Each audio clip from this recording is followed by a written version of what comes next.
साथियों नमस्कार, मैं मोहित कुमार और आप देख रहे हैं हिसार न्यूज़ 24।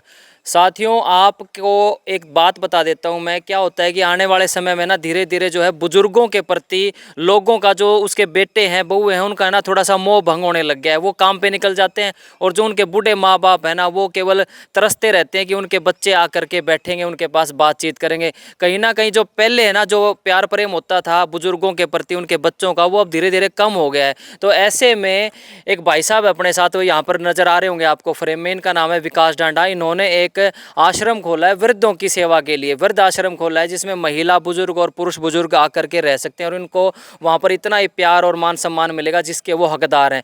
तो आज हम पहुँचे हैं इसी प्रभु वृद्ध आश्रम में और ये कहाँ पर है, क्या इसकी शुरुआत इन्होंने की, कैसे करी और इनके आगे के लक्ष्य क्या क्या है। उससे पहले एक चीज़ और बता देता हूं, भाई साहब भारतीय किसान यूनियन से भी जुड़े हुए हैं, विकास डांडा नाम है। और कहीं भी अगर कोई करप्शन कर रहा होता है, चाहे वो कोई यूनिवर्सिटी हो सरकारी, चाहे स्कूल, चाहे कॉलेज हो, जहां पर भी इनको ये लगता है मेरे को यहाँ आवाज़ उठानी चाहिए, दबे कुचलों की आवाज़ उठाने का काम करते हैं भाई साहब और काफ़ी सोशली एक्टिव भी हैं। तो हम आज इनके पहुँच गए आश्रम के अंदर। ये देख लो जी आप, प्रभु वृद्ध व महिला आश्रम आज़ाद नगर में। बाकी इनसे सारी बातचीत करते हैं, इसका इनके पीछे मकसद क्या है खोलने का और आगे की योजनाएं क्या क्या है। भाई साहब राम राम। राम राम मेरे भाई। सबसे पहले तो आप यहाँ एक छोटे से बुलावे पे पहुँचे तो आपका मैं तहे दिल से धन्यवाद करूँगा मोहित भाई, और जितने आपने दर्शक हैं उन सभी को हाथ जोड़ के मेरी तरफ से राम राम। विकास भाई, ये जो वृद्ध आश्रम खोला है पहले तो मुझे इसके बारे में बताओ, ये कब आपने शुरुआत करी और थोड़ा सा अंदर चल करके भी दिखाना है इसके बारे में। इसके पीछे खोलने का मकसद क्या है वृद्ध आश्रम? विकास भाई जैसे आपको पता है हिसार ही नहीं हर जगह बहुत सारे पहले भी खुले हुए हैं, आपने एक और वृद्ध आश्रम खोल दिया। क्या आपको लगता है कि आज के समय में जो है घर में जो बुजुर्गों की उतनी इज्जत नहीं हो रही जिसके वो हकदार हैं? यही तो हमने इसकी ओपनिंग जो करी, मैं छोटा, आपको पता है कि पहले तो किसान यूनियन में हूँ, किसान यूनियन के साथ साथ मैं एक छोटी सी डायरी भी चलाता हूँ। तो मेरी डायरी पे एक बुजुर्ग आया, उसने कहा कि बेटा मैं 3 दिन से भूखा हूँ और मेरे लड़के ने मेरे को निकाल रखा है। तो मैंने उसको आसरा दिया, अपने घर पे रखा। तो घर पे रखने के बाद मेरे गुरुजी मानो चाहे कुछ भी मानो, सरदार गुरनाम सिंह चड़ूनी साहब, तो उनके वह कुदरती मेरे डेयरी फार्म पे पहुंचे। तो उन्होंने कहा ये बूढ़ा कौन है? मैंने कहा कि गुरुजी ये ऐसे ऐसे हैं। तो उसने कहा कि बेटा मैं एक आपको एक सेवा का मौका देता हूं, एक सेवा और करो आप। मैं कहा गुरुजी आदेश करो प्रधान जी। तो उन्होंने कहा सरदार गुरनाम सिंह चड़ूनी साहब ने कि आप एक आश्रम करें। अच्छा। आश्रम खोलो ताकि बूढ़े बुजुर्गों की सेवा हो और किसान मजदूर कमेरा वर्ग की भी आवाज उठाते रहो। ये प्रेरणा आपको वहीं से मिली है हाँ, जब सरदार चढ़ूनी साहब आए और उन्होंने आपको कहा, तब आपको ये प्रेरणा मिली है? हाँ, तो उनके कहने के मुताबिक मैंने ये उसी दिन ठान लिया कि मैं एक आश्रम चलाऊंगा, बड़े बुजुर्गों की सेवा करूंगा, किसान मजदूर कमेरा वर्ग की सेवा करूंगा। इसलिए मैंने ये आश्रम किया। और एक चीज़ और बता देना चाहता हूं भाइयों कि इस आश्रम का मकसद मतलब सिर्फ बूढ़े बुजुर्गों की सेवा करना नहीं कि हमारी पॉकेट भरना।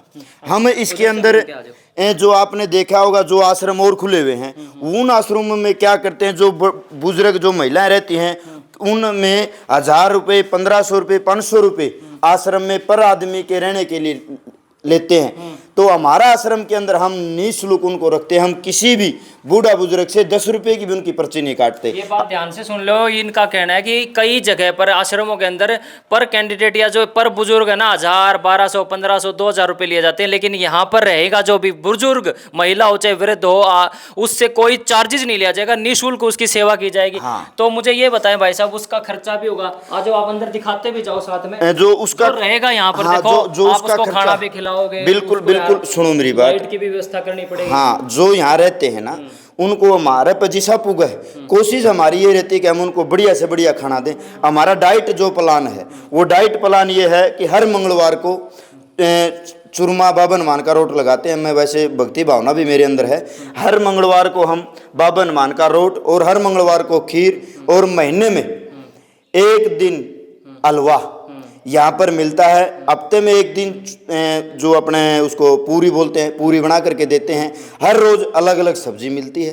तो हमारा जो प्लान है, डाइट का प्लान ये है। तो बड़ी अच्छी बात है कि मतलब वृद्धों की सेवा कर रहे हैं और निःशुल्क कर रहे हैं। तो यहाँ पर देखिए ये व्यवस्था इन्होंने की है और अभी शुरुआत है इनकी, और ये चाहते हैं कि हमारे यहाँ पर है ना जो बुजुर्ग आए उसको पूरा प्यार मिले, मान सम्मान मिले, अच्छा स्वादिष्ट जो है साफ़ सुथरा जो है रहने को मिले, खाना मिले, ताकि उनको कहीं भी अपमानित महसूस ना हो, उनको ये ना लगे कि घर वालों ने, बच्चों ने हमें निकाल दिया, अब हम कहाँ जाएँ, हम बेसहारा हो गए।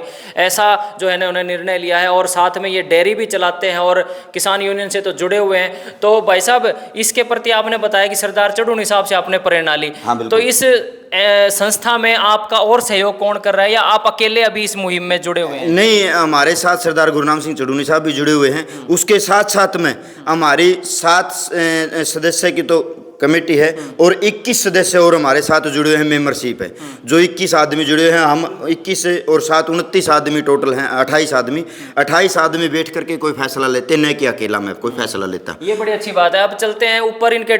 ऐसा नहीं है कि इन्होंने ऐसे ही कोई बिल्डिंग ले ली और खोल दिया, प्रॉपर डॉक्यूमेंटेशन के साथ है। तो भाई साहब आ जाओ ऊपर, एक बार डॉक्यूमेंट और दिखा दो।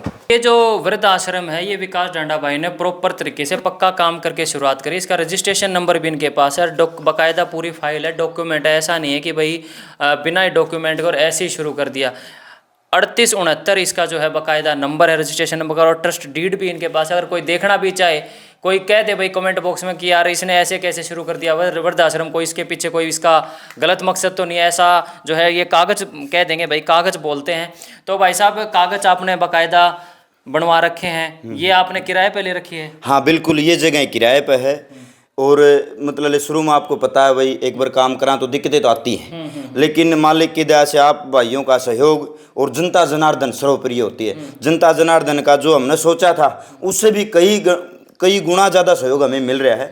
ऐसे कई भामाशाह कोई ना कोई मिलेगा जो ज़मीन के लिए बातचीत चल रही है। कोई न कोई, मैं आपके माध्यम से और भी अपील करना चाहूँगा कि ऐसा कोई अगर भामाशाह है तो हमारी ट्रस्ट को अगर ज़मीन देना चाहता है तो हम आश्रम के लिए एग्री होंगे। बिल्कुल, इस आश्रम के लिए ज़मीन अगर हमें कहीं मिल जाए तो बहुत बढ़िया चीज़ हो जाए। बिल्कुल, इनका मकसद साफ है कि इनको जो है सेवा करनी है। अगर कोई इस प्रकार का व्यक्ति है, भामाशाह है या कोई दानवीर है जो आकर के इनकी मदद करे, थोड़ा सा इनको अब सहयोग की जरूरत है, क्योंकि नया नया काम जब कोई शुरू करता है तो दिक्कतें शुरुआत में ज़रूर आती हैं। इनका मकसद सही होना चाहिए। हर व्यक्ति, वो व्यक्ति जो आगे बढ़ना चाहता है, वो चाहे कोई भी क्षेत्र हो, मकसद सही होगा तो उसको जो है ना साथ देने वाले भी मिल जाते हैं।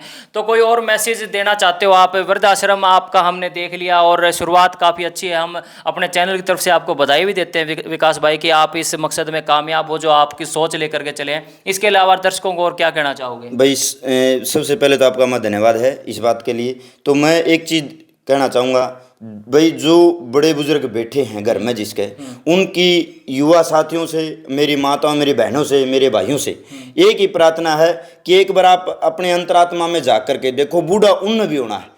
भाई आश्रम में आप छोड़ने से अगर आपकी पीढ़ी सुधरती हो तो छोड़ दो, लेकिन पीढ़ी आपकी सुधरेगी नहीं। मैं ये बात दावे के साथ कहता हूँ, जैसे को तैसा।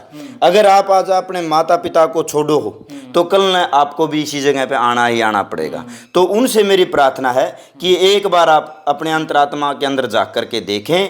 अगर कुछ मतलब हो सकती है बड़ा बुजुर्ग पे कोई गलती हो जाए तो उसको थोड़ा सुधारने का भी कोशिश करें। अभी मैं आपको बता दूं कि जब हमने ओपनिंग 2 तारीख को करी थी, इस पिछले में इसी 2 तारीख को, तो हमारे यहाँ 5 बंदे आए थे, जिसमें एक महिला हम गांव दमाना से ले आए थे, जिसकी आपने वीडियो भी डाली थी आपके चैनल पे। तो वो आपकी वीडियो के बदौलत से वो महिला उनके घर तक पहुंच गई। उसके बाद 4 आदमी और आए, जिसका मतलब थोड़ा घर में कलह हो जाता है, तो उन्होंने अपने आश्रम का सहारा लिया। तो इस आश्रम के सहारे लेने से उनका 2 या 3 दिन में घर के अंदर जो कलह था वो ठीक हो गया, वो वापस अपने घर को चले गए। तो हमारी तो यही प्रार्थना रहती है कि भाई इसके अंदर कोई आवे तो उसका घर उजड़े नहीं, उसका घर बस जावे।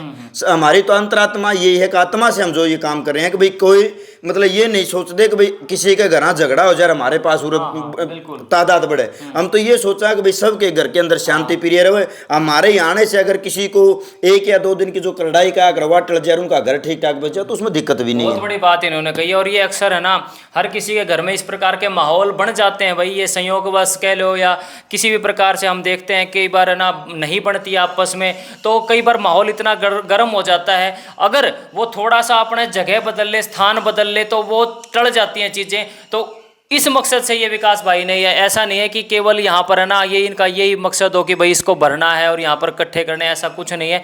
यहाँ पर आकर के इनको केवल और केवल उस घर का जो झगड़ा है वो मिटने के लिए वो ख़त्म हो जाए, ये इनकी सोच है भाई। बहुत बढ़िया सोच है। बाकी कमेंट बॉक्स में आप भी बताएं। हाँ जी, और क्या कहना चाहेंगे? एक अब मैंने शुरुआत करी है, जो हमारा ट्रस्ट है प्रभु वृद्ध आश्रम के नाम से ट्रस्ट है। तो इसके साथ साथ हमने एक काम, हमारी जो ट्रस्ट है उसने सोचा कि हम 5-7 गांव के अंदर पौधारोपण करेंगे ट्रस्ट के नाम से, ताकि हमारी शुद्ध वातावरण रहे, पूरा भारत शुद्ध हो, ताकि ऑक्सीजन हमें शुद्ध मिले। तो हमने 2 टारगेट ले लिए।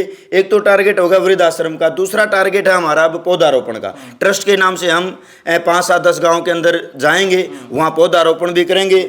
और एक तमन्ना और थी, वो भी कुछ ही दिनों में आपके सहयोग से पूरी कर देंगे भाई जी। अच्छा, ये देखिए, ये 2 बातें इन्होंने बता दी, एक तो वृद्ध आश्रम और साथ में पौधारोपण। अब हमारे दर्शक जानना चाहते हैं भाई कि ये जो लोकेशन क्या है, कैसे आपसे कांटेक्ट करें। आप नंबर अगर बताना चाहें नंबर शेयर कर दें, और यहाँ ये लोकेशन कहाँ वृद्ध आश्रम बना है ये बता दें, ताकि जहाँ पर भी कोई इस प्रकार के हालात अगर बन रहे हो कि या कोई बुजुर्ग ही देख रहे हो ये वीडियो और वो आना चाहता हो, आपसे संपर्क करना चाहते हो, तो कैसे करें? बिल्कुल भाई जी, अगर कोई बुजुर्ग किसी की गोद में किराया नहीं है भाई, हमारे पास फोन करे, हमारी गाड़ी वहाँ तुरंत जाएगी, तुरंत गाड़ी उसको लेके आएगी। आने जाने का कोई किराया नहीं। साथ में हमारी जो लोकेशन है आज़ाद नगर के अंदर एक कॉलोनी है सकोलर, 33 फुटा रोड पे हमारा ये रोड से ये मान के चलो आधा किलोमीटर अंदर है, लगभग 33 फुटा रोड बोलते हैं। साथ में दुर्गा स्टोर है, दुर्गा स्टोरेज के साथ में अपनी ये बिल्डिंग है। और जो भाई फोन करके हमें बुलाना चाहोगा तो मेरा नंबर है 98 122 66 421। एक साथी का नंबर और है 98 964 042 82। इन नंबरों पे आप कांटेक्ट कर सकते हो। आधी रात को भी अगर आप 12 बजे फ़ोन करोगे तो हमारी ट्रस्ट रात को 12 बजे भी लाने के लिए अग्री रहेगी। दिन में फ़ोन करोगे तो दिन में। और कोई पुलिस को कोई मिलता है रात को, बुजुर्ग कहीं पुलिस को या किसी आम आदमी को, जैसे अननोन है रोड पे मिल गया कोई बुजुर्ग, क्या वो भी आपके यहाँ ला सकते हैं? हाँ बिल्कुल ला सकते हैं, कोई दिक्कत नहीं है। बिल्कुल मोस्ट वेलकम। हमें तो सेवा करनी है, सिर्फ हमारा मकसद ही सेवा है, परम सेवा। बड़े बुजुर्गों की सेवा ही हमने ठान रखी है, तो ये हम करेंगे जरूर। चलिए, तो जितनी बातें आपने सुनी भाई, बातें कैसी लगी, इनकी सोच कैसी लगी, कमेंट बॉक्स में ज़रूर बताएं। और मैं तो अंत में एक ही बात कहूँगा कि भाई बुजुर्गों का सम्मान ज़रूर करें। ये बुजुर्ग आपके घर का ताला होते हैं, इनका सम्मान उतना ही करें, क्योंकि अंत में तो जाके आपको कोई बुजुर्ग होना है। कहीं आपके बच्चे इस तरह का बिहेव आपके साथ ना करें, तो ये सामंजस्य बिठाना बहुत ज़रूरी है। और ये जो पीढ़ी दर पीढ़ी जो समय का बदलाव हम देखते आ रहे हैं बुजुर्गों के प्रति, इस पे थोड़ा कंट्रोल किया जाए और युवा पीढ़ी थोड़ा अपने ऊपर भी नियंत्रण रखे, अपने गुस्से पर भी नियंत्रण रखे और अपने बुजुर्गों का, माता पिता दादा दादी का पूरा सम्मान करे।